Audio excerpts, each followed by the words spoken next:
Aku pura-pura jadi anak orang kaya di reuni SMA. Bab 1. Undangan yang mengubah hidup. Namaku Rian Saputra, umur 28 tahun, dan sampai detik ini pekerjaanku adalah kasir merangkap office boy di sebuah toko bangunan kecil di pinggiran kota bernama Toko Jaya Makmur. Nama tokonya memang Jaya Makmur, tapi gajiku jauh dari kata makmur. Setiap bulan aku menerima slip gaji dengan angka yang, kalau dibacakan keras-keras, bisa membuat tukang parkir minimarket sebelah tertawa terbahak-bahak sambil bilang, "Segitu doang, Bang?" Aku tinggal di rumah kontrakan peta ukuran 3x4 meter bersama seekor kucing kampung bernama Jenderal, yang kuberi nama itu karena dia satu-satunya makhluk di rumah yang benar-benar berkuasa penuh atas hidupku. Jenderal makan lebih teratur daripada aku. Setiap pagi dia mengeong minta ikan asin. Dan setiap pagi pula aku menghitung-hitung apakah uang di dompet cukup untuk membeli ikan asin sekaligus membayar cicilan motor yang sudah menunggak 2 bulan. Hidupku baik-baik saja, sebenarnya. Sederhana, tenang, dan penuh drama receh khas anak kontrakan.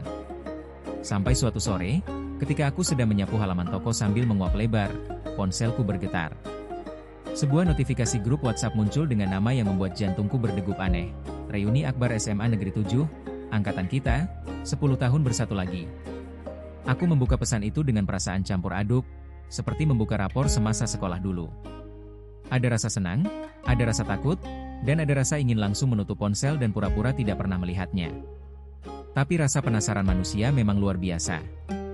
Aku membaca pesan itu perlahan. Halo teman-teman semua. Setelah 10 tahun berpisah, akhirnya kita bisa kumpul lagi. Acara akan diadakan di Grand Ballroom Hotel Ciputra Sentosa, hari Sabtu depan, jam 7 malam. Dress code formal ya? Ditunggu kehadirannya, jangan sampai absen. Aku menatap layar ponsel lama sekali. Grand Ballroom Hotel Ciputra Sentosa. Aku bahkan belum pernah masuk ke lobinya, apalagi ballroomnya.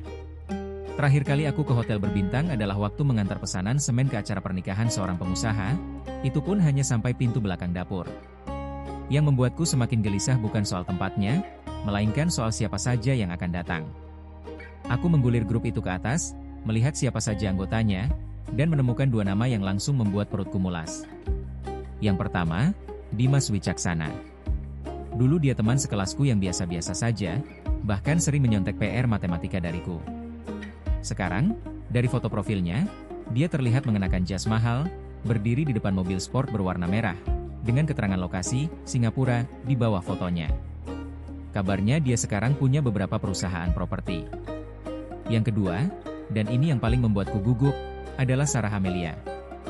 Cinta pertama yang tidak pernah kesampaian. Dulu aku terlalu pengecut untuk menyatakan perasaan, dan sekarang, melihat foto profilnya yang penuh dengan potret liburan ke luar negeri, aku merasa penyesalan itu datang lagi seperti hantu lama yang tidak pernah benar-benar pergi. Aku menutup ponsel, duduk di bangku kayu depan toko, dan menghela napas panjang. Bagaimana caranya aku, seorang kasir toko bangunan dengan gaji pas-pasan dan cicilan motor menunggak, bisa berdiri dengan percaya diri di depan teman-teman yang sekarang sudah jadi pengusaha, dokter, atau minimal PNS mapan? Malam itu aku pulang dengan pikiran kalut. Jenderal si kucing menyambutku di depan pintu dengan tatapan datar, seolah bertanya, "Kenapa muka lo kayak abis ditagih rentenir?" "Gue diundang reuni, Jenderal," kataku sambil membuka pintu kontrakan yang catnya sudah mengelupas di beberapa bagian. "Tapi gue nggak punya apa-apa buat dipamerin." Jenderal hanya mengeong pendek lalu berjalan menuju mangkuk makannya yang kosong, mengingatkanku bahwa masalah finansial jangka pendek lebih mendesak daripada masalah eksistensial jangka panjang. Malam itu aku tidur dengan gelisah, memikirkan bagaimana caranya menghadiri reuni tanpa merasa menjadi orang paling gagal seangkatan. Bab 2. Rencana gila bersama Ucup dan Memet. Esok harinya, aku menceritakan semua kegelisahanku kepada 2 sahabat karibku sejak SMA, Ucup dan Memet, yang kebetulan juga satu angkatan dan sama-sama menerima undangan reuni yang mengerikan itu. Kami bertiga duduk di warung kopi langganan, Warung Buyayah, sambil memandangi layar ponsel masing-masing yang menampilkan foto-foto kemewahan teman-teman sekelas. "Gila, ini si Dimas sekarang punya apartemen 3 lantai, kata Ucup sambil menggeleng-gelengkan kepala. Ucup sekarang bekerja sebagai driver ojek online, penghasilannya naik turun tergantung cuaca dan mood aplikasi memberikan bonus. Punya apartemen 3 lantai apa punya 3 apartemen 1 lantai, Kap?" tanya Memet, yang bekerja sebagai penjaga toko fotokopi dekat kampus. "Sama aja intinya dia kaya, gue yang miskin," jawab Ucup sambil menyeruput kopi hitamnya. Aku menghela napas. Gimana ya caranya biar kita nggak kelihatan kayak orang paling gagal di reuni nanti? Mehmet, yang selalu punya ide-ide ajaib meski jarang masuk akal, tiba-tiba tersenyum lebar. Senyum itu selalu menjadi pertanda bahaya, karena setiap kali Mehmet tersenyum seperti itu, biasanya akan muncul ide yang berakhir dengan salah satu dari kami babak belur, entah secara fisik, mental, atau finansial. Gimana kalau kita pura-pura kaya aja? Kata Mehmet dengan mata berbinar-binar. Aku dan Ucup saling pandang. Pura-pura kaya gimana maksudnya? Tanyaku curiga. Jadi gini, Mehmet mulai menjelaskan sambil menggambar-gambar di atas meja dengan jarinya yang basah bekas es teh. Kita nggak perlu beneran kaya. Kita cuma perlu kelihatan kaya. Sewa baju bagus, sewa mobil mewah buat parkir depan hotel, terus ngomong sok pede kalau kita punya bisnis apa gitu. Orang-orang di reuni kan cuma ketemu sekali doang, mereka nggak bakal ngecek rekening kita. Ide itu terdengar konyol, tapi entah kenapa, di tengah rasa putus asa dan gengsi yang membuncah, ide konyol itu terasa seperti solusi paling masuk akal di dunia. Terus gue harus pura-pura jadi apa? Tanya Ucup, mulai tertarik. Lo jadi pengusaha ojek online? Bilang aja lo punya puluhan armada, kata Mehmet sambil tertawa.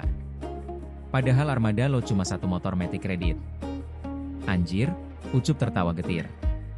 Terus lo sendiri jadi apa, Met? Gue jadi pengusaha percetakan digital, jawab Mehmet dengan bangga, seolah sedang mempresentasikan proposal bisnis miliaran rupiah. Padahal kerjaan gue cuma fotokopi KTP sama legalisir ijazah. Semua mata kemudian tertuju padaku. Nah, lo, Rian, kata Mehmet sambil menunjuk wajahku dengan sendok kopi. Lo harus jadi karakter paling wah di antara kita bertiga. Soalnya lo yang bakal ketemu Sarah kan? Wajahku memanas mendengar nama Sarah disebut. Diam lo, Matt. Jujur aja, dari dulu lo naksir dia, kata Ucup sambil menyeringai jahil. Ini kesempatan lo buat balas dendam sama masa lalu. Lo pura-pura jadi anak orang kaya, biar Sarah nyesel dulu kenapa nolak lo waktu SMA. Dia nggak pernah nolak gue, soalnya gue nggak pernah nyatain perasaan, jawabku jujur, membuat Ucup dan Mehmet tertawa terbahak-bahak sampai beberapa pengunjung warung menoleh. Setelah tawa mereda, kami akhirnya menyusun rencana besar. Aku akan berperan sebagai pengusaha muda sukses di bidang properti dan investasi, lengkap dengan cerita palsu tentang proyek apartemen di kota lain yang sedang aku garap. Ucup akan berperan sebagai bos perusahaan transportasi online dengan puluhan mitra pengemudi. Mehmet akan menjadi pengusaha percetakan digital dengan klien korporat besar. Untuk mewujudkan rencana gila ini, kami membutuhkan 3 hal penting: pakaian mewah, kendaraan mewah, dan mental yang cukup tebal untuk berbohong selama 1 malam penuh di depan puluhan pasang mata teman lama. Bab 3. Persiapan yang penuh kekonyolan. Hari-hari menjelang reuni dipenuhi dengan persiapan yang, kalau dipikir-pikir sekarang, benar-benar di luar nalar.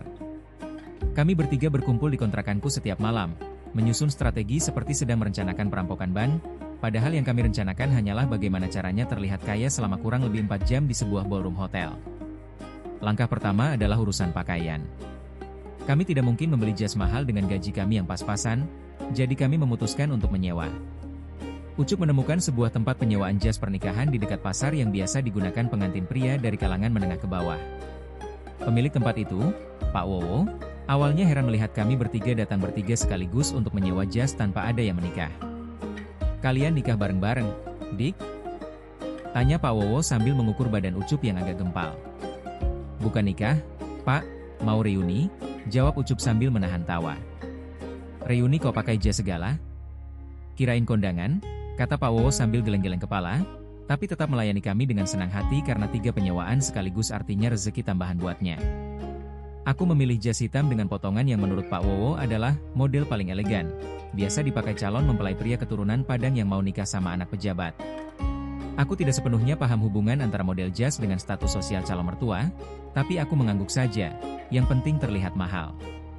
Ucup memilih jas abu-abu yang menurutnya membuat dia terlihat seperti bos startup, meskipun kenyataannya jas itu sedikit kebesaran di bagian bahu sehingga dia terlihat seperti anak SMA yang meminjam jas kakaknya untuk acara wisuda. Mehmet, dengan gaya khasnya yang selalu berlebihan, memilih jas putih tulang lengkap dengan dasi kupu-kupu, membuat dia terlihat seperti pembawa acara pernikahan daripada pengusaha percetakan digital. Matt, lo yakin mau pakai itu? Lo bakal kelihatan kayak calon pengantin yang ditinggal kabur, kataku sambil menahan tawa melihat Mehmet berputar-putar di depan cermin toko, mengagumi bayangannya sendiri.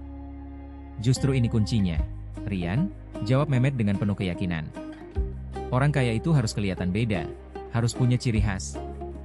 Kalau semua pakai just item doang, gue mau nongol pakai yang putih, biar diingat. Diingat sebagai apa? Sebagai penyanyi orkes yang nyasar ke reuni? Celetuk Ucup sambil tertawa terbahak-bahak, membuat Pak Wowo yang sedang mengukur celana panjangku ikut menahan senyum. Pak Wowo, yang sepertinya sudah biasa menghadapi pelanggan aneh, mencoba memberi saran dengan nada bijaksana. Kalau menurut saya, Dik, yang penting sepatunya. Orang boleh nggak merhatiin jas, tapi sepatu itu yang pertama dilihat orang kaya beneran. Nasihat itu membuat kami bertiga terdiam sejenak, sadar bahwa kami belum memikirkan urusan sepatu sama sekali. Setelah berunding singkat, kami akhirnya menyewa 3 pasang sepatu pantofel mengkilap dari tumpukan sepatu bekas milik Pak Wowo yang biasa dipakai bergantian oleh para pengantin pria yang menyewa jasnya. Sepatu itu sedikit kebesaran di kakiku, sehingga aku harus mengganjalnya dengan tisu gulung supaya tidak lepas saat berjalan. Sebuah trik yang diajarkan langsung oleh Pak Wowo dengan bangga seolah itu adalah rahasia turun-temurun keluarganya. Masalah kedua, dan ini yang paling rumit, adalah soal kendaraan. Kami tidak mungkin datang ke Hotel Ciputra Sentosa yang megah itu dengan motor metik kredit atau motor ojek online milik Ucup yang catnya sudah kusam. Gue ada kenalan, kata Mehmet dengan penuh percaya diri, sambil menunjukkan foto sebuah mobil sedan hitam mengkilap di ponselnya. Sepupu gue kerja di rental mobil pengantin, biasanya buat nganter mempelai. Kita bisa sewa buat 1 malam doang. Mobil itu ternyata adalah sedan tua keluaran belasan tahun lalu yang dipoles habis-habisan sehingga terlihat seperti baru, lengkap dengan pita putih di bagian kap mesin yang biasa dipakai untuk hiasan mobil pengantin. Kami sepakat menyewa mobil itu untuk 1 malam, dengan syarat pita putihnya harus dilepas dulu supaya tidak terlihat seperti rombongan pengantin nyasar ke acara reuni. Sopir sekaligus pemilik mobil itu, seorang pria bernama Bang Jeffrey, bersedia mengantar kami asalkan diberi ongkos tambahan dan dijemput lagi jam 10 malam. Kalian yakin mau pura-pura kaya cuma modal mobil rental sama jas sewaan? Tanya Bang Jeffrey sambil menyulut rokok kreteknya di depan mobil. Yakin, Bang? Ini demi kehormatan bangsa, jawab Mehmet dengan gaya sok serius, membuat kami bertiga tertawa terpingkal-pingkal di pinggir jalan. Bang Jeffrey, meski awalnya ragu, akhirnya setuju dengan syarat tambahan yang agak tidak terduga. Boleh, tapi kalian harus bantu saya lepasin semua hiasan bunga plastik di dalam mobil ya. Soalnya biasanya mobil ini habis dipakai buat nganter pengantin ke gereja, masih nempel bau parfum melati di jok belakang. Kami bertiga menghabiskan sore itu dengan mencopoti hiasan bunga plastik satu persatu dari dashboard, kaca spion, hingga pegangan pintu mobil, sambil sesekali bersin-bersin karena aroma parfum melati yang menyengat masih menempel kuat di kain jok. Ucup bahkan sempat menemukan sebuah buket bunga plastik kecil yang tersangkut di bawah jok belakang, lengkap dengan pita bertuliskan, "Selamat menempuh hidup baru," yang membuat kami tertawa geli membayangkan skenario aneh jika pita itu sampai tidak sengaja terlihat oleh teman-teman lama di reuni. Untung ketemu sekarang, coba kalau ketahuan pas udah di ballroom, bisa runyam, kata Mehmet sambil melempar pita itu ke tempat sampah dengan gaya dramatis seperti sedang membuang bukti kejahatan.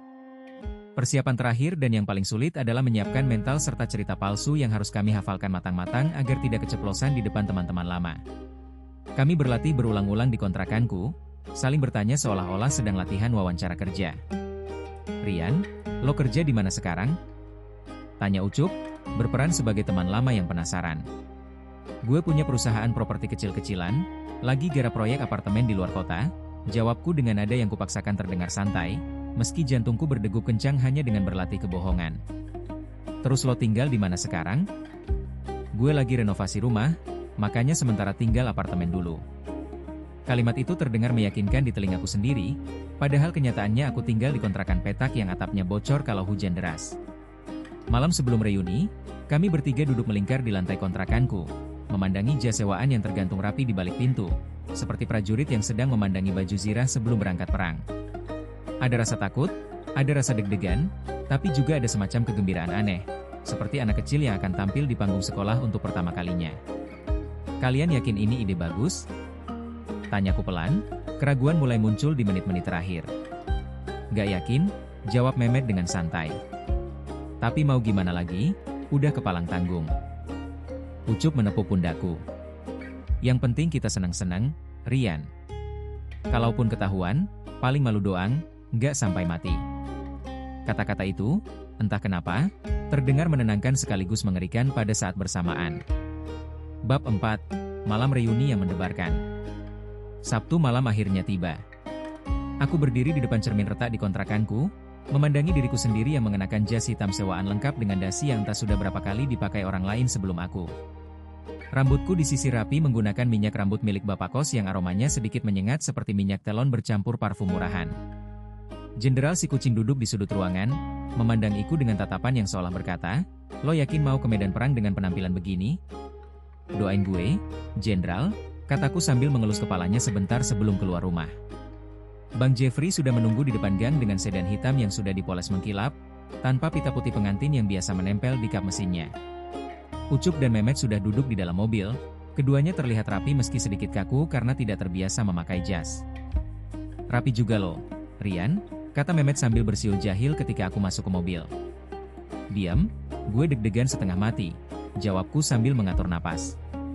Perjalanan menuju Hotel Ciputra Sentosa terasa singkat sekaligus panjang, campuran perasaan yang aneh antara ingin cepat sampai dan ingin waktu berhenti selamanya. Sepanjang jalan, kami bertiga terus mengulang-ulang cerita palsu masing-masing, memastikan tidak ada detail yang bertentangan satu sama lain. "Ingat ya, gue punya 10 mitra pengemudi, bukan 20, kata Ucup mengulang-ulang ceritanya sendiri. "Gue punya klien korporat, bukan cuma fotokopi ijazah," tambah Mehmet dengan nada serius yang dipaksakan. "Gue punya proyek apartemen di luar kota," kataku, mencoba meyakinkan diri sendiri sebelum meyakinkan orang lain. Ketika mobil kami memasuki area depan hotel, kami disambut oleh pemandangan yang membuat perut kami mulas seketika.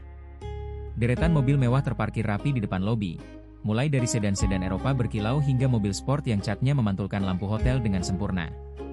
Di antara barisan mobil-mobil itu, sedan tua rental pengantin milik Bang Jeffrey terlihat seperti anak ayam yang tersesat di kandang singa. "Mundur aja kali ya, Bang," bisik Mehmet panik sambil mengintip dari jendela mobil. "Udah kepalang tanggung," jawab Ucup sambil menarik napas panjang, mencoba menguatkan diri sendiri sekaligus kami berdua. Bang Jeffrey memarkirkan mobil agak jauh dari pintu masuk utama, di area yang lebih gelap dan tidak terlalu mencolok. Kami bertiga turun dari mobil dengan gaya yang kami usahakan terlihat santai dan berwibawa, meski dalam hati masing-masing sedang berdoa semoga tidak ada yang memperhatikan mobil rental pengantin yang baru saja mengantar kami. Begitu melangkah masuk ke lobi hotel yang megah dengan lampu kristal bergantungan dan lantai marmer yang mengkilap, aku merasa seperti sedang memasuki dunia lain yang jauh dari kehidupanku sehari-hari. Aroma parfum mahal bercampur dengan suara musik lembut dari ballroom membuat suasana terasa begitu asing sekaligus mendebarkan. Di depan pintu ballroom, seorang panitia reuni menyambut tamu-tamu dengan senyum ramah, mencocokkan nama di daftar tamu. Ketika giliranku disebut, Rian Saputra, panitia itu tersenyum lebar. "Wah, Rian. Lama banget gak ketemu. Kamu makin ganteng aja sekarang, kayak beneran pengusaha," katanya sambil mempersilahkan aku masuk. Aku hanya tersenyum kikuk, tidak menyangka kebohongan bahkan sudah mulai terbentuk sebelum aku sempat mengucapkan sepatah kata pun. Begitu memasuki ballroom, mataku langsung disuguhi pemandangan yang luar biasa megah. Lampu-lampu gantung kristal menerangi ruangan luas dengan meja-meja bundar tertata rapi, dihiasi bunga-bunga segar dan taplak meja putih bersih. Layar besar di depan ruangan menampilkan selide foto-foto kenangan masa sekolah, membuat suasana nostalgia langsung terasa begitu memasuki ruangan. Di tengah kerumunan tamu yang sudah berdatangan, aku melihat sosok yang membuat jantungku berdegup lebih kencang dari biasanya. Sarah Amelia, mengenakan gaun merah marun yang elegan, sedang tertawa bersama beberapa teman lama sambil memegang gelas minuman. Kecantikannya sepertinya bertambah seiring bertambahnya usia, membuatku merasa semakin gugup dari sebelumnya. Namun perhatianku segera teralihkan ketika sesosok pria berjas mahal dengan senyum lebar mendekat ke arah kami, diikuti beberapa orang yang sepertinya rekan bisnisnya. Rian, Ucup, Mehmet. Wah, komplit banget geng lama kita. Suara itu berasal dari Dimas Wicaksana, yang penampilannya jauh lebih mengilap dari foto profilnya di media sosial. Bab 5. Pertemuan dengan Dimas dan awal kebohongan. Dimas menyalami kami satu persatu dengan gaya yang penuh percaya diri, khas orang yang sudah terbiasa berada di lingkaran pergaulan kelas atas. Jam tangannya berkilau di bawah lampu ballroom, dan aroma parfum mahal langsung tercium begitu dia mendekat. "Gimana kabar kalian? Udah lama banget nggak denger cerita kalian," kata Dimas sambil merangkul pundak Ucup dan Mehmet secara bergantian. "Baik, baik," jawab Ucup dengan suara yang dibuat-buat terdengar santai. Gue sekarang lagi ngembangin bisnis transportasi online, ada beberapa mitra pengemudi. Wah keren, berapa mitra? Tanya Dimas antusias. Sekitar 10-an lah, jawab Ucup cepat, untungnya ingat detail yang sudah dilatih semalam. Kalau gue di bidang percetakan digital, sambung Mehmet dengan gaya sok profesional. Banyak klien korporat, dari perusahaan menengah sampai yang lumayan besar. Dimas mengangguk-angguk kagum, lalu menatapku dengan senyum penasaran. Kalau lo, Rian, dari dulu lo emang paling pinter di antara kita, pasti sekarang udah sukses banget. Aku menelan ludah sebentar sebelum menjawab. Gue di bidang properti, lagi garap proyek apartemen di luar kota. Wah serius? Proyek apartemen apa itu? Mungkin gue kenal, soalnya gue juga sering main proyek properti, tanya Dimas dengan mata berbinar, membuat jantungku berdegup semakin cepat karena tidak menyangka Dimas akan langsung menanyakan detail spesifik. Untung saja aku dan teman-teman sudah menyiapkan nama proyek fiktif untuk berjaga-jaga. Namanya Green Valley Residence, di daerah pinggiran kota sebelah timur, jawabku dengan nada yang kuusahakan terdengar meyakinkan, meski dalam hati aku sedang berdoa semoga Dimas tidak benar-benar mengecek keberadaan proyek itu. Oh, gue kayaknya pernah dengar nama itu, kata Dimas sambil mengangguk-angguk, membuat aku dan teman-teman saling melirik dengan perasaan campur aduk antara lega dan panik. Untungnya obrolan segera teralihkan ketika beberapa teman lama lainnya datang menghampiri, menyapa dan mengobrol dengan riuh penuh nostalgia. Suasana reuni mulai terasa lebih hangat dan cair, membuat aku sedikit lebih rileks meski kebohongan besar masih menggantung di setiap kalimat yang kuucapkan. Aku mengambil kesempatan untuk mengambil segelas minuman dari meja prasmanan, mencoba menenangkan diri sejenak dari tekanan sosial yang menumpuk. Namun baru saja aku mengangkat gelas, sebuah suara lembut yang sangat kukenal memanggil namaku dari belakang. Rian? Aku menoleh perlahan, dan di sanalah Sarah Amelia berdiri dengan senyum yang membuat waktu seakan berhenti sejenak. Sarah, jawabku, mencoba menjaga suara agar tidak terdengar gemetar meski jantungku rasanya mau meloncat keluar. Lama banget gak ketemu. Kamu kelihatan beda banget sekarang, lebih berwibawa, kata Sarah sambil tersenyum ramah, membuat pipiku terasa memanas. Ah, biasa aja, jawabku merendah, meski dalam hati bangga bukan main mendengar pujian itu. Dengar-dengar kamu sekarang pengusaha properti ya? Keren banget, lanjut Sarah, membuatku semakin sadar bahwa kebohongan kecil kami sudah menyebar cepat di antara teman-teman lama. Ya gitu deh, kecil-kecilan aja, jawabku, mencoba terdengar rendah hati meski sebenarnya sedang berbohong besar-besaran. Obrolan kami berlanjut hangat, membicarakan kenangan masa sekolah, guru-guru yang killer, dan teman-teman lama yang sekarang tersebar di berbagai kota bahkan negara. Untuk sesaat, aku hampir lupa bahwa seluruh citra diriku malam itu dibangun di atas fondasi kebohongan yang rapuh. Namun kebahagiaan semua itu tidak berlangsung lama. Di tengah obrolan hangat kami, sebuah pemberitahuan masuk ke ponselku, dan tanpa sengaja layar ponselku menyala terang, menampilkan pesan singkat yang membuat jantungku berhenti sejenak. Rian, cicilan motor sudah menunggak 3 bulan. Segera lunasi atau motor akan ditarik pihak leasing. Untungnya Sarah sedang sibuk menyapa teman lain sehingga tidak sempat melihat layar ponselku. Aku buru-buru memasukkan ponsel ke saku, jantung berdegup kencang membayangkan apa yang akan terjadi jika sampai ada yang melihat pesan itu. Untuk mengalihkan perhatian dari kegugupan yang menumpuk, aku memutuskan menghampiri meja prasmanan yang tertata mewah dengan berbagai hidangan, mulai dari steak panggang, sushi, hingga dessert warna-warni yang terlihat seperti karya seni daripada makanan. Ucup dan Mehmet ternyata sudah lebih dulu berdiri di sana, dengan piring masing-masing yang sudah menggunung penuh makanan. Kap, lo yakin ambil segitu banyak? Kita kan lagi pura-pura kaya, bukan pura-pura kelaparan, bisikku sambil menahan tawa melihat piring Ucup yang hampir tidak muat lagi menampung potongan daging. Justru ini strateginya, Rian, jawab Ucup dengan mulut penuh sambil mengunyah. Orang kaya itu makan sepuasnya karena mereka nggak mikirin harga. Kalau gue makan dikit-dikit takut-takut, malah kelihatan kayak orang susah. Logika Ucup terdengar aneh tapi entah kenapa cukup masuk akal, membuat aku ikut mengambil beberapa potong steak dan segelas jus mahal yang warnanya begitu cerah hingga terlihat seperti pewarna makanan murni. Mehmet, di sisi lain, sedang berdiri kaku di depan meja sushi, menatap gulungan nasi dengan lauk mentah itu dengan curiga. Ini beneran mate nggak sih? Kok kayak ikan asin yang belum diapa-apain? Itu sushi, Matt, emang gitu bentuknya? Dimakan mentah? Jelasku sambil menahan tawa melihat wajah bingung Mehmet. Oh gitu ya?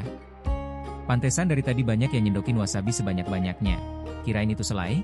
Jawab Mehmet polos, sebelum akhirnya memasukkan sepotong sushi lengkap dengan gumpalan wasabi sebesar ibu jari ke dalam mulutnya tanpa curiga sedikit pun. Detik berikutnya, wajah Mehmet berubah merah padam, matanya berkaca-kaca, dan dia mulai terbatuk-batuk keras sambil mencari air minum dengan panik. Beberapa tamu di sekitar meja prasmanan menoleh heran melihat pengusaha percetakan digital yang katanya sukses itu tiba-tiba megap-megap seperti ikan kehabisan air hanya karena semangkuk wasabi. "Aduh, Matt, lo kenapa?" Tanyaku sambil menahan tawa, meski di dalam hati ikut panik melihat wajah Mehmet yang semakin merah. "Panas, Rian, panas banget di hidung gue," jawab Mehmet dengan suara serak sambil menenggak habis segelas air putih yang diberikan seorang pelayan yang buru-buru menghampiri. Insiden kecil itu untungnya cepat berlalu dan tidak banyak yang benar-benar memperhatikan, karena perhatian tamu-tamu lain segera teralihkan oleh MC yang mengumumkan sesi hiburan berikutnya akan segera dimulai. Bab 6, kekacauan mulai merambat. Malam semakin larut, dan acara reuni mulai memasuki sesi hiburan dengan panggung kecil di depan ruangan. Beberapa teman lama diminta naik ke panggung untuk berbagi cerita singkat tentang kehidupan mereka setelah lulus SMA.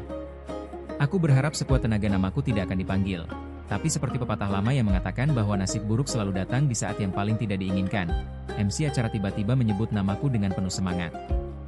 "Baik, sekarang kita mau dengar cerita sukses dari salah satu teman kita, Rian Saputra, pengusaha properti muda yang sekarang lagi naik daun. Ayo Rian, silakan naik ke panggung." Seluruh ruangan bertepuk tangan meriah, mata semua orang tertuju padaku, termasuk Sarah yang tersenyum penuh semangat sambil ikut bertepuk tangan.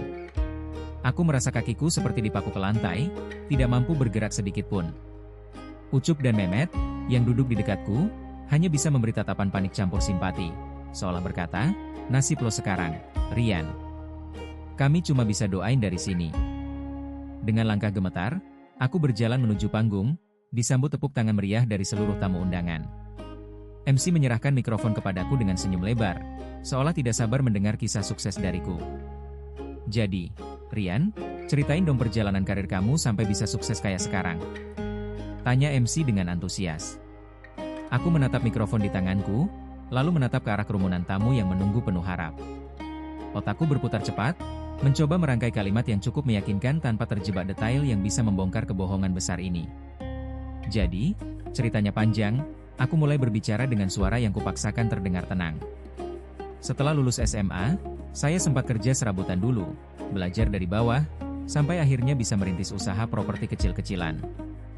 Tepuk tangan kembali riuh terdengar, memberi semangat sekaligus tekanan tambahan bagiku untuk melanjutkan cerita palsu ini.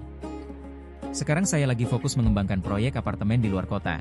Semoga bisa jadi berkah buat banyak orang, lanjutku, mencoba menutup cerita secepat mungkin sebelum ada pertanyaan yang lebih mendalam.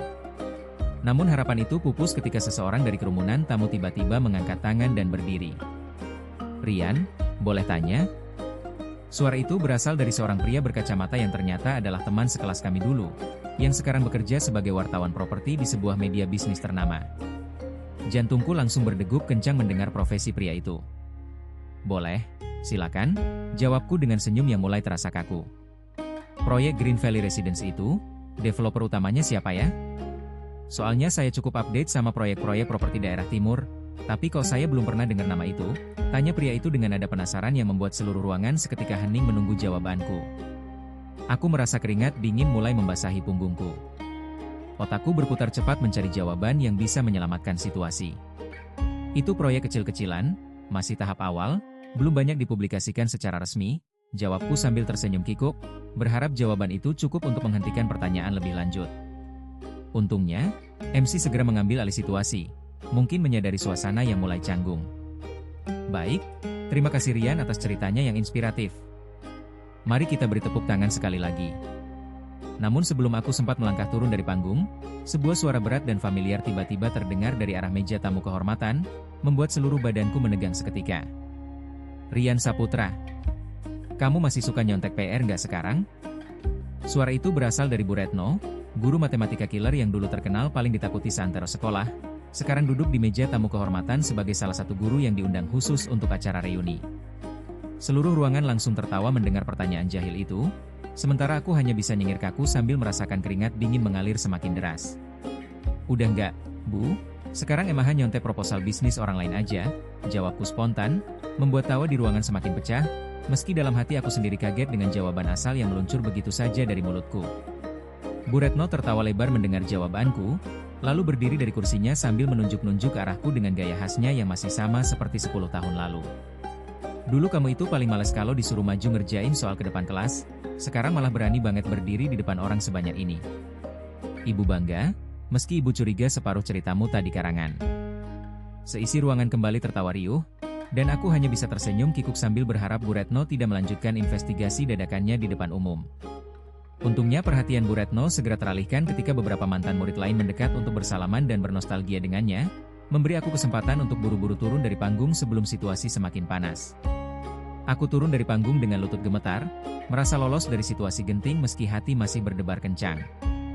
Namun baru saja aku duduk kembali di kursi, Ucup dan Memet menghampiri dengan wajah pucat pasi. "Rian, gawat," bisik Ucup dengan suara tercekat. "Kenapa?" tanyaku panik. "Bang Jeffrey baru telepon gue," jawab Memet dengan wajah semakin pucat. "Mobil rental yang kita pakai tadi, katanya mesinnya mendadak mogok di parkiran. Bang Jeffrey lagi coba benerin, tapi kemungkinan besar kita nggak bisa pulang naik mobil itu malam ini." Aku menghela napas panjang, merasa seperti berada dalam mimpi buruk yang tidak kunjung berakhir. Belum selesai satu masalah, muncul masalah baru yang tidak kalah memusingkan. Bab 7. Mobil mogok dan kebohongan yang semakin rumit. Kami bertiga mengendap-endap keluar ballroom untuk mengecek kondisi mobil rental yang mogok di area parkir belakang hotel. Benar saja, Bang Jeffrey sedang berjongkok di depan kap mesin yang terbuka. Wajahnya penuh keringat sambil mengutak-atik sesuatu di dalam mesin dengan bantuan senter kecil dari ponselnya. "Gimana, Bang?" tanya Ucup dengan nada khawatir. "Aduh, ini alternatornya kayaknya rusak, Dik," jawab Bang Jeffrey sambil menggeleng-gelengkan kepala. "Gak bisa dibenerin cepat, harus dibawa ke bengkel besok pagi." "Terus kita pulang naik apa, Bang?" tanya Memet panik. "Ya kalian bisa pesan taksi online aja kali," jawab Bang Jeffrey santai, seolah tidak menyadari bahwa saran sederhana itu bisa membongkar seluruh kedok kesuksesan palsu kami di depan teman-teman yang mungkin masih berada di sekitar area parkir. Kami bertiga saling pandang dengan wajah panik. Membayangkan diri kami yang tadi mengaku sebagai pengusaha sukses, sekarang harus berdiri menunggu ojek online di pinggir jalan hotel mewah, benar-benar skenario memalukan yang tidak pernah kami bayangkan sebelumnya. "Coba gue telepon montir langganan gue," kata Ucup sambil mengeluarkan ponselnya, mencoba mencari solusi cepat. Beberapa menit kemudian, seorang montir muda datang dengan sepeda motor bengkel kelilingnya, lengkap dengan kotak perkakas yang diikat menggunakan tali rafia di bagian belakang jok. Montir itu, yang memperkenalkan diri sebagai Bang Dadang, langsung mengecek mesin mobil dengan gerakan cekatan sambil bersiul-siul kecil, seolah sudah hafal luar kepala penyakit mobil-mobil tua semacam ini. "Wah, ini alternatornya emang udah minta pensiun, Bang," kata Bang Dadang sambil menggeleng-geleng. "Tapi tenang, saya ada cara darurat, pakai trik lama." Bang Dadang kemudian mengambil seutas kabel jumper dan menyambungkannya dengan cara yang terlihat begitu meyakinkan. Meski aku, Ucup, dan Memet sama sekali tidak paham apa yang sedang dia lakukan. Setelah beberapa menit berkutat sambil sesekali memukul-mukul bagian mesin dengan gagang obeng, mesin mobil akhirnya menyala kembali, meski dengan suara yang jauh lebih kasar dari sebelumnya, seperti kucing yang sedang serak karena kebanyakan begadang. "Bisa jalan, Bang, tapi jangan dimatiin dulu sampai nyampe rumah, soalnya kalau mati lagi, saya nggak jamin bisa nyala lagi malam ini," pesan Bang Dadang sambil membereskan perkakasnya, meninggalkan kami dengan perasaan lega bercampur cemas membayangkan perjalanan pulang nanti dengan mesin yang tidak boleh dimatikan sedikit pun.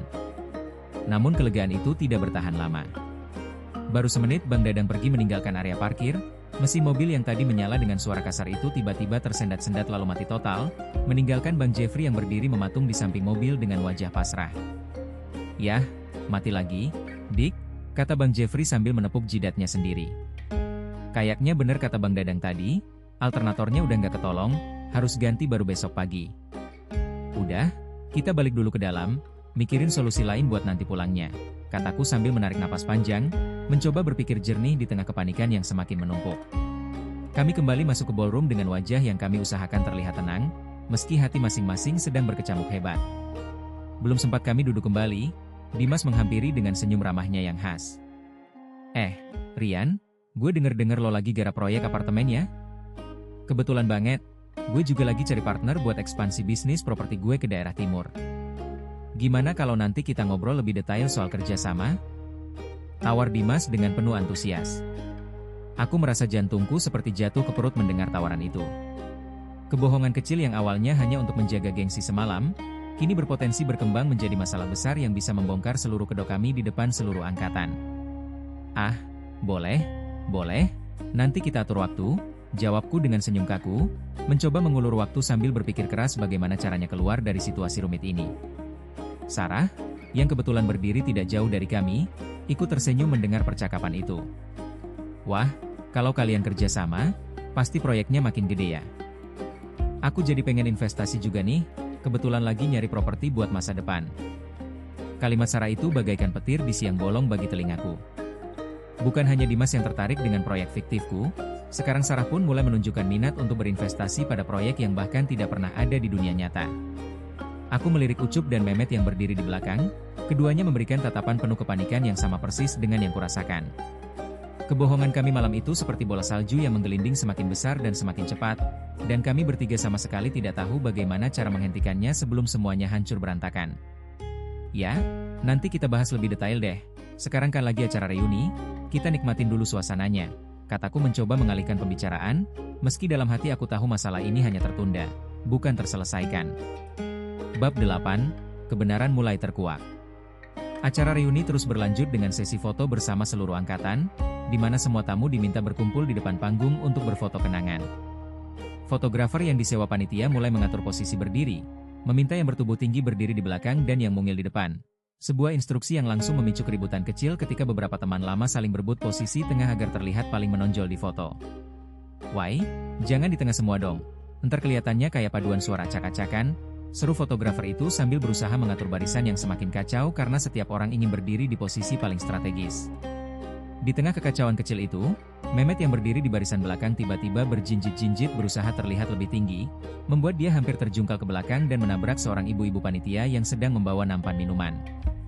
Untungnya tabrakan itu berhasil dihindari dengan gerakan refleks yang cukup dramatis dari Mehmet, meski dia harus membayarnya dengan mendapat tatapan sinis dari ibu-ibu panitia tersebut selama sisa acara. Met, lo kenapa jinjit-jinjit kayak lagi nunggu bis? Bisik Ucup sambil menahan tawa. Biar kelihatan tinggi. Kap, biar gak ketutupan sama kepala orang di depan, jawab Mehmet sambil masih berusaha menyeimbangkan tubuhnya. Setelah proses pengaturan posisi yang memakan waktu cukup lama, akhirnya foto bersama berhasil diambil, meski hasilnya kemudian menunjukkan Mehmet dengan wajah setengah terkejut karena masih berusaha menyeimbangkan tubuh, dan aku dengan senyum kaku yang jelas terlihat dipaksakan karena pikiranku sedang dipenuhi berbagai kekhawatiran. Di tengah kerumunan yang sedang bersiap berfoto, ponselku kembali bergetar dengan notifikasi yang membuat jantungku berdegup kencang. Kali ini bukan pesan dari leasing motor, melainkan telepon masuk dari Bapak Kos, yang volumenya entah kenapa diatur sangat keras oleh Jenderal si kucing yang mungkin secara tidak sengaja duduk di atas ponsel sebelum aku berangkat tadi. Suara Bapak Kos terdengar begitu keras dari speaker ponsel, sehingga beberapa orang di sekitarku bisa mendengar dengan jelas isi percakapan itu. Rian, ini udah telat 2 bulan bayar kosnya. Kalau besok nggak dibayar, barang-barang kamu saya keluarin dari kamar. Aku panik bukan main, buru-buru menekan tombol untuk mematikan panggilan, tapi kerusakan sudah terlanjur terjadi. Beberapa teman lama yang berdiri di dekatku saling berbisik dan memberi tatapan bingung, jelas mendengar teriakan Bapak Kos yang menggelegar itu. Dimas, yang kebetulan berdiri tidak jauh dariku, mengerutkan kening dengan raut wajah bingung. Kos? Bukannya lo tinggal di apartemen, Rian? Seluruh ruangan seakan hening sejenak, menunggu jawabanku dengan penuh rasa penasaran. Aku merasa seperti terjebak di tengah panggung sirkus, dengan seluruh mata penonton menatap tajam menunggu aksi berikutnya. Aku menghela napas panjang, merasakan beban kebohongan yang selama ini kupikul mulai runtuh perlahan-lahan. Namun sebelum aku sempat menjawab, sebuah kejadian lain yang jauh lebih memalukan tiba-tiba terjadi. Ucup, yang sejak tadi berdiri gelisah di sampingku, tiba-tiba menerima telepon dari salah satu penumpang ojek online yang komplain karena dia terlambat menjemput. Bang, katanya mau jemput jam 9, ini udah jam 10 lebih, saya batalin nih kalau nggak datang sekarang. Teriak suara dari seberang telepon, terdengar jelas oleh semua orang di sekitar kami. Ucup, yang sedang berperan sebagai bos perusahaan transportasi online dengan puluhan mitra pengemudi, mendadak pucat pasi mendengar telepon itu di depan seluruh teman lama. Mehmet, yang berusaha menyelamatkan situasi dengan mengalihkan pembicaraan, malah menambah kekacauan ketika ponselnya sendiri berdering keras dengan nada dering unik berbunyi lagu dangdut yang biasa dia pasang untuk memberi semangat pelanggan fotokopi. Suasana yang tadinya hangat dan penuh nostalgia, kini berubah menjadi hening yang canggung, dengan semua mata tertuju pada kami bertiga yang berdiri kaku seperti tersangka yang baru saja tertangkap basah melakukan kejahatan. Sarah, yang berdiri tidak jauh dari kami, menatapku dengan raut wajah bingung bercampur kecewa. "Rian, sebenarnya kamu kerja apa sih sekarang?" Aku menatap wajah Sarah, lalu menatap seluruh ruangan yang menunggu jawaban jujur dariku. Ucup dan Mehmet berdiri di sampingku, keduanya juga menatapku seolah menunggu keputusan penting yang akan menentukan nasib kami bertiga malam itu. Bab 9, pengakuan yang memalukan namun melegakan. Aku menarik napas dalam-dalam, merasakan beban berat yang selama ini kupikul di pundak. Kebohongan yang awalnya kupikir bisa menyelamatkan gengsi, ternyata malah membuatku semakin terjebak dalam situasi yang jauh lebih memalukan. Sebenarnya, aku mulai berbicara dengan suara yang bergetar, gue nggak punya perusahaan properti. Gue kerja sebagai kasir di toko bangunan kecil, gajinya pas-pasan, bahkan cicilan motor gue lagi nunggak 2 bulan. Seluruh ruangan hening seketika. Aku bisa merasakan puluhan pasang mata menatapku dengan berbagai ekspresi, mulai dari terkejut, bingung, hingga ada beberapa yang menahan tawa. Proyek Green Valley Residence yang gue ceritain tadi, itu nggak pernah ada. Gue karang aja soalnya gue malu ketemu kalian semua dengan keadaan gue yang sebenarnya. Lanjutku, merasa lega sekaligus malu luar biasa setelah akhirnya mengucapkan kebenaran itu. Ucup, yang berdiri di sampingku, ikut menghela napas panjang sebelum akhirnya angkat bicara. Gue juga sama. Sebenarnya gue cuma driver ojek online biasa, bukan bos perusahaan transportasi. Armada yang gue punya cuma 1 motor kredit, itu pun masih nyicil. Mehmet, dengan wajah yang sudah pasrah, ikut mengaku. Gue juga bukan pengusaha percetakan digital dengan klien korporat. Gue cuma penjaga toko fotokopi biasa, kerjaan sehari-hari legalisir ijazah sama fotokopi KTP. Kami bertiga berdiri berjejer di depan seluruh tamu undangan, menunggu reaksi yang entah akan seperti apa. Ada rasa takut yang luar biasa, membayangkan cemoohan atau tatapan rendah dari teman-teman lama yang sekarang sudah sukses di berbagai bidang. Namun yang terjadi selanjutnya benar-benar di luar dugaan kami. Dimas, yang sejak tadi menatap kami dengan raut wajah serius, tiba-tiba tertawa terbahak-bahak, memecah keheningan yang mencekam. Astaga, gue kira gue doang yang parno soal image malam ini. Seluruh ruangan menoleh bingung ke arah Dimas yang masih tertawa sambil menyeka air mata di sudut matanya. Jujur aja, lanjut Dimas sambil menghela napas, mobil sport yang gue pamerin tadi itu bukan punya gue. Itu pinjaman dari temen gue yang emang punya bisnis rental mobil mewah. Perusahaan properti yang gue banggain itu juga sebenarnya lagi bangkrut. Gue lagi berusaha keras nutupin utang ke bank biar gak disita. Pengakuan mengejutkan dari Dimas membuat seluruh ruangan kembali hening, kali ini dengan nuansa yang berbeda. Campuran antara kaget dan mulai memahami situasi. Jas mahal yang gue pakai ini juga sewaan, lanjut Dimas sambil tersenyum getir. Gue cuma gak mau kelihatan gagal di depan kalian semua, padahal kenyataannya bisnis gue lagi berantakan parah. Satu persatu, beberapa teman lain yang tadinya terlihat begitu sukses dan mapan mulai angkat bicara, mengakui berbagai kepura-puraan yang mereka lakukan malam itu demi menjaga gengsi di depan teman-teman lama. Ternyata, di balik kilau kemewahan yang dipamerkan, banyak dari mereka juga sedang berjuang dengan masalah masing-masing yang tidak kalah pelik. Bab 10. Tawa bersama dan persahabatan yang sesungguhnya. Suasana ballroom yang tadinya tegang dan canggung, perlahan berubah menjadi riuh dengan tawa dan celoteh hangat. Satu persatu teman-teman lama mulai berbagi cerita jujur tentang kehidupan mereka yang sebenarnya, jauh dari kesan sempurna yang selama ini mereka tampilkan di media sosial. Sarah, yang sejak tadi berdiri memperhatikan seluruh drama pengakuan itu, akhirnya mendekat ke arahku dengan senyum yang jauh lebih hangat dari sebelumnya. "Rian," katanya pelan, "sebenarnya aku juga nggak seperti yang kelihatan di media sosial. Foto-foto liburan mewah itu kebanyakan hasil kerja sama endorse sama agen travel, aku nggak benar-benar mampu bayar semuanya sendiri. Kerjaanku sekarang cuma admin di kantor kecil, gajinya juga pas-pasan." Aku menatap Sarah dengan perasaan campur aduk antara terkejut dan lega. Jadi kita semua sebenarnya sama aja ya, sama-sama pura-pura demi gengsi. Sarah tertawa kecil, membuat suasana semakin cair. Iya, kayaknya reuni ini malah jadi ajang pembongkaran rahasia besar-besaran. Ucup dan Mehmet, yang sejak tadi berdiri di sampingku, ikut tertawa mendengar percakapan kami. Untung kita ngaku duluan, jadi nggak kelamaan nanggung malu sendirian, celetuk Mehmet sambil menepuk pundakku. Tidak jauh dari kami, seorang teman lama bernama Bayu, yang sejak awal acara memamerkan cerita tentang jabatannya sebagai direktur muda di sebuah perusahaan multinasional, tiba-tiba ikut angkat bicara dengan wajah pasrah. "Gue juga mau ngaku deh, biar plong, Direktur muda itu bohong. Gue sebenarnya masih magang di perusahaan itu, belum diangkat jadi karyawan tetap. Kartu nama yang gue bagi-bagiin tadi juga gue desain sendiri pakai aplikasi edit foto. Pengakuan Bayu disambut tawa geli dari sekelilingnya, yang kemudian memancing satu lagi teman lama, seorang wanita bernama Ratih yang sejak tadi bercerita tentang rumah mewahnya di kawasan elit, untuk ikut jujur. Rumah yang gue ceritain itu punya mertua gue, Rian. Gue sama suami masih ngontrak rumah petak di gang sempit, tapi tiap posting foto selalu ambil angle rumah mertua biar kelihatan mentereng. Satu persatu pengakuan lucu dan memalukan bermunculan dari berbagai sudut ruangan, membuat suasana yang tadinya penuh gengsi berubah menjadi ajang tawa bersama yang jujur dan hangat. Bahkan Dimas sampai berseloroh bahwa malam itu seharusnya diberi nama baru, bukan reuni akbar SMA Negeri 7, melainkan malam pengakuan dosa angkatan 10 tahun. Malam itu berubah menjadi salah satu reuni paling berkesan yang pernah ada, bukan karena kemewahan atau kesuksesan yang dipamerkan, melainkan karena kejujuran dan tawa lepas yang akhirnya menyatukan seluruh angkatan dalam suasana yang jauh lebih hangat dan bersahabat. Bahkan MC acara, yang mendengar seluruh drama pengakuan itu, akhirnya mengambil mikrofon dan berbicara dengan nada jenaka. Baik, ternyata malam ini kita bukan cuma reuni biasa, tapi juga sesi terapi kejujuran bersama.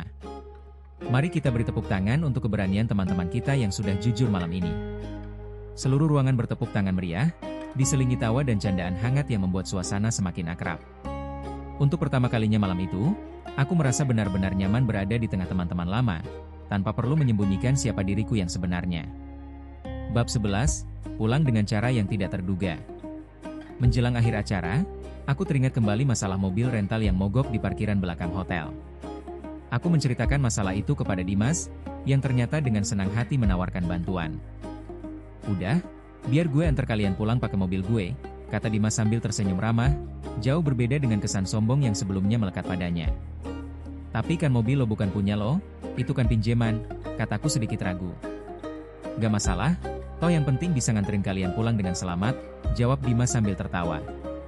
Sebelum pulang, kami sempat berpamitan dengan Bang Jeffrey yang masih berkutat dengan mobil mogoknya di parkiran belakang. Untungnya, montir yang dipanggil Bang Jeffrey sudah datang dan sedang memperbaiki alternator yang rusak. Makasih ya, Bang, udah mau nemenin kita malam ini meski akhirnya mobilnya mogok, kataku sambil menyalami Bang Jeffrey. Santai aja, Dik. Yang penting kalian senang-senang di dalam. Lagian saya juga jadi dapat cerita seru buat diceritain ke istri saya di rumah, jawab Bang Jeffrey sambil tertawa. Perjalanan pulang bersama Dimas dipenuhi obrolan hangat dan tawa lepas, jauh berbeda dengan suasana kaku dan penuh kepura-puraan di awal acara tadi. Kami saling bercerita tentang perjuangan masing-masing menghadapi kehidupan setelah lulus SMA, tanpa perlu lagi menutupi kekurangan atau melebih-lebihkan pencapaian. Di tengah perjalanan, mobil sport pinjaman itu tiba-tiba mengeluarkan bunyi bip-bip aneh dari dashboard, membuat Dimas sedikit panik.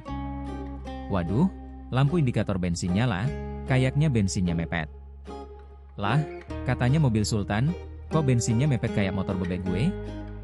Celetuk Ucup sambil tertawa, membuat Dimas ikut nyengir malu. Ya namanya juga pinjaman, gue nggak enak mau isi full tank, ntar kalau yang punya nanya kenapa boros amat, jawab Dimas jujur, membuat kami berempat tertawa terbahak-bahak membayangkan seorang pengusaha yang katanya sukses ternyata harus berhitung cermat soal bensin mobil pinjaman. Kami akhirnya mampir ke sebuah pom bensin kecil di pinggir jalan, dan karena uang tunai yang dibawa Dimas ternyata pas-pasan setelah dipakai bayar berbagai keperluan reuni, kami patungan mengisi bensin sekadarnya, cukup untuk sampai ke rumah masing-masing. Pemandangan empat pria berjas rapi yang tadinya terlihat begitu mapan, kini berdiri mengelilingi mobil sport mewah sambil menghitung recehan dan uang kertas lecek untuk membayar bensin. Sungguh menjadi salah satu momen paling menggelikan malam itu. Ini baru namanya reuni sejati, kata Mehmet sambil tertawa terpingkal-pingkal melihat kami semua mengeluarkan uang receh dari saku celana. Di depan kelihatan Sultan, di belakang ternyata patungan bensin. Sebenarnya gue salut sama kalian bertiga, kata Dimas di tengah perjalanan. Meski hidup pas-pasan, kalian tetap bisa datang ke reuni dengan berani, meski akhirnya harus pura-pura dulu. Gue malah baru berani jujur setelah keceplosan kayak tadi. Yang penting sekarang udah lega, Mas, jawab Ucup sambil tertawa. Daripada nyimpen kebohongan terus-terusan, mendingan jujur sekalian, biar hidup nggak berat. Dimas mengangguk setuju, lalu menawarkan sesuatu yang membuat kami bertiga terkejut. Gimana kalau kalian gabung sama gue buat bangun bisnis baru? Bukan properti bohongan kayak tadi, tapi bisnis kecil-kecilan yang beneran, misalnya jasa transportasi antar barang atau semacamnya. Gue masih punya modal sisa, lumayan buat modal awal. Tawaran itu terdengar seperti mimpi yang tiba-tiba menjadi kenyataan. Kami bertiga saling pandang, merasakan secercah harapan baru yang muncul dari kekacauan malam itu. Bab 12, awal baru setelah kebohongan terbongkar. Beberapa minggu setelah reuni yang penuh drama itu, aku, Ucup, Mehmet, dan Dimas benar-benar mulai merintis usaha kecil bersama, sebuah jasa pengiriman barang antar kota yang memanfaatkan jaringan pengemudi ojek online yang sudah dikenal Ucup selama bertahun-tahun bekerja di lapangan. Modal awal dari Dimas digunakan untuk membeli beberapa unit motor bak terbuka serta menyewa gudang kecil sebagai pusat distribusi barang.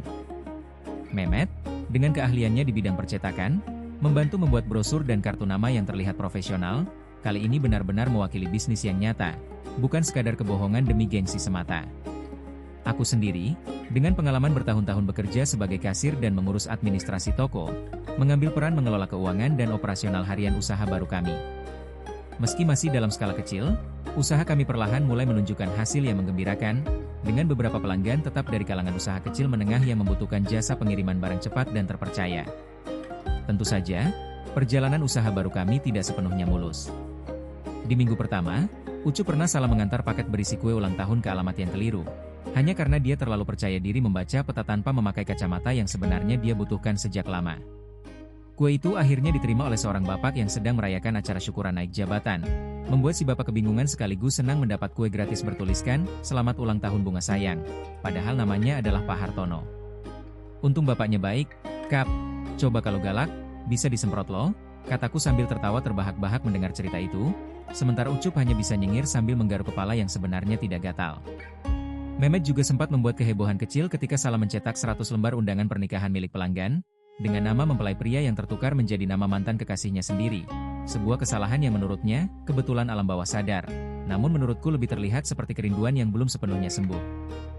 Untungnya pelanggan tersebut cukup pengertian setelah kami ganti seluruh undangan itu secara gratis, sambil menambahkan permintaan maaf berupa 2 kotak kue kering sebagai penebus rasa bersalah. Meski dipenuhi kekonyolan dan kesalahan kecil di sana-sini, usaha kami tetap berjalan dengan semangat yang jauh berbeda dari malam reuni penuh kepura-puraan itu. Kami belajar bahwa kejujuran, meski kadang memalukan pada awalnya, jauh lebih ringan untuk dijalani dibandingkan kebohongan yang harus terus dijaga dan dipupuk setiap hari. Suatu sore, ketika aku sedang duduk di depan gudang kecil kami sambil menghitung pemasukan hari itu, ponselku bergetar dengan pesan dari Sarah. "Rian, apa kabar? Dengar-dengar kamu sekarang beneran punya usaha ya? Bukan bohongan kayak waktu reuni kemarin hehe. Kapan-kapan boleh dong cerita lebih banyak, aku penasaran." Aku tersenyum membaca pesan itu, merasakan kehangatan yang berbeda dari perasaan gugup dan penuh kepura-puraan seperti malam reuni dulu. Kali ini, aku bisa bercerita dengan jujur tentang perjuangan dan harapan yang sedang kubangun, tanpa perlu menyembunyikan kekurangan atau melebih-lebihkan pencapaian. Beberapa hari kemudian, aku memberanikan diri mengajak Sarah bertemu langsung, bukan di restoran mewah atau kafe kekinian yang biasa dia unggah di media sosial, melainkan di warung Bu Yayah, tempat aku biasa nongkrong bersama Ucup dan Mehmet. Aku sengaja memilih tempat itu sebagai bentuk kejujuran total, tanpa ada lagi topeng kepura-puraan yang biasa kupakai. "Ini beneran tempat nongkrong favorit kamu?" tanya Sarah sambil tersenyum geli melihat suasana warung sederhana dengan bangku kayu panjang dan spanduk Indomie yang sudah pudar warnanya. "Iya, di sini enak, kopinya murah, obrolannya nggak ada beban," jawabku sambil tersenyum, jauh lebih tenang dibandingkan malam reuni yang penuh kebohongan itu.